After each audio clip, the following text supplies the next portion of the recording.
Uh, One time I didn't like my life, and so I played at church.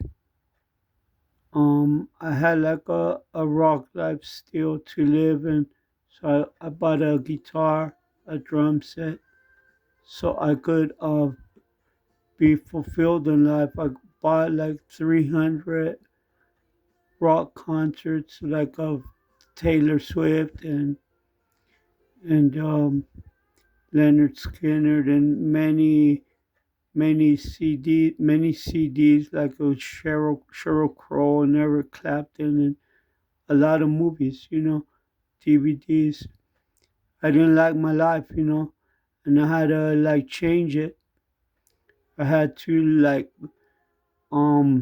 forget the life I had, and make my dream come true. And I made a band called The Christ. I play on YouTube.